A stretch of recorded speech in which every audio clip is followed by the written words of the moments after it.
Hollywood's most notorious bad boy, Colin Farrell, has shocked the world by becoming a dad. All my newborn son needed was a 26-year-old pisshead best friend. Angelina Jolie and Colin Farrell, could they be Hollywood's hot new couple? It's a different kind of relationship, different kind of love. I would die for my son. I think a mother's love is strangling in its purity and its heaviness. James started having seizures. It's a rare disorder. It's called Angelman syndrome. It's a world rocker. Partying, drinking, all that other stuff. As a mother, that thought upsets me. It would break the child. What is wrong with you? I just couldn't stop. The first time I met James, he was 6 weeks old because I was in Morocco doing Alexander, and I met him on a runway, and I'll never forget the moment she opened the shawl and I saw him for the first time, and it was the most powerful thing I've ever experienced. And I always thought that the power that I felt when I saw him was love. And of course, love was in there, but I wasn't in any condition at the time to take care of another human being. I thought all my newborn son needed was a 26-year-old pisshead best friend. By the time he became a dad, Colin had already earned the reputation of being Hollywood's bad boy. Basically, I'd been fairly drunk or high since I was 14. It's estimated that Colin drinks 3 bottles of whiskey, 12 bottles of wine, 60 pints of beer, and 280 cigarettes a week. When I was a late teen, I got brought in for questioning as a suspect in an attempted murder. I had a blackout that night. It was terrifying. Thankfully, a friend of mine had kept a journal that particular night and that particular time. We were at a party the other side of town. But one of his co-stars saw past the bad boy to his real potential. Must have been wild, the two of you together. Everybody in the film is considered the odd man out. We're the tabloids' friends. You're a couple, I've read. I became his mom. I saw how hard he was working. He's not arrogant, he's not greedy, he's not selfish. So there seemed to be a bit of a frisson between your two characters, which was a bit disturbing, seeing as you were mother and son. And I, as a mother, can't imagine that. Because Angelina had just changed for her own son. He had a little rebellious past. When I was younger, I thought, oh God, I couldn't be somebody's mother. I was questioning whether, with my tattoos and my darker side, whether that same person could also be one day a wife and a mother. Angelina Jolie adopts her first son named Maddox. He's maybe a mom. It's touched into that side of me that is really nurturing and centered and really clear. But even with Angelina's example, Colin wasn't ready to change. Colin Farrell admits to being so hungover on set that it took him 56 takes to say one line. I would die for my son. This idea of you run from your parent who's tried to support you and nurture you. As a mother, that thought upsets me. I think a mother's love, as wonderful as it is strangling in its purity and its heaviness. Colin wasn't fully present, but even he could see something was wrong with James.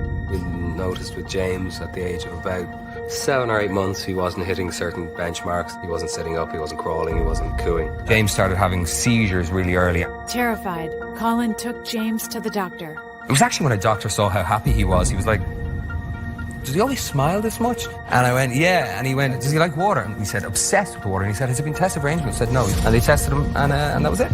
Angelman syndrome is a neurogenetic condition that manifests itself in different ways. Impaired speech or complete lack of speech, jerky gait, trouble with fine motor skills. Imagine that you're told your child may never walk. It's a world rocker. I wept.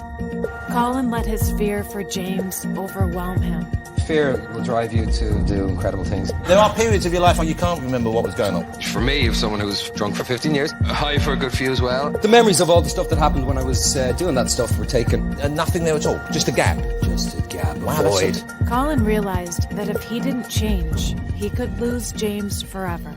For the first 2 years of James's life, I wasn't open to change. I've been on such a mad trip for 6 or 7 years that I just had to step back and have a look at my life, and having my son was the primary reason. Just wanted to be there for him, wanted to be clear, be around him, remember being with him. So I was pretty sick. I went somewhere for 5 or 6 weeks, and I came out of the haze that I was in and that I burrowed myself into so deeply. And then you come out of that and everything was just in a degree of focus that I hadn't experienced.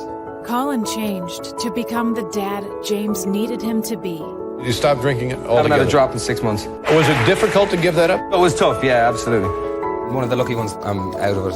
I'm just really proud of him. He's a great dad. He genuinely wants to be the best guy in the world for his kid. Colin put James first. If I go on a chat show and I mention Angelman syndrome, then Cure Angelman, the website, gets a few thousand more hits and some money comes in and some people feel less alone.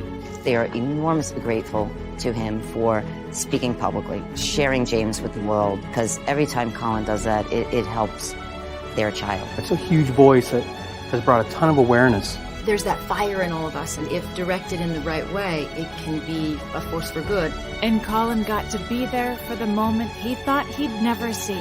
James taking his first steps a couple of weeks short of his 4th birthday. And it's obviously a monumental moment. To be told that your child may never take the first step and then see those first steps it's a different sport altogether. Colin learned that you have to choose what kind of parent you want to be for your kid.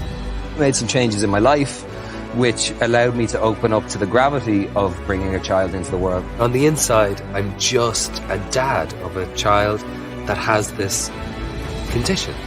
He's just really, really bright light that illuminates everybody he comes in contact with. And people say having a kid changes you. No, it doesn't. Look around the world. There's so many people it doesn't change. But it should change you. But to have change in your life, I think, lasting change, effective change, positive change, you have to be open.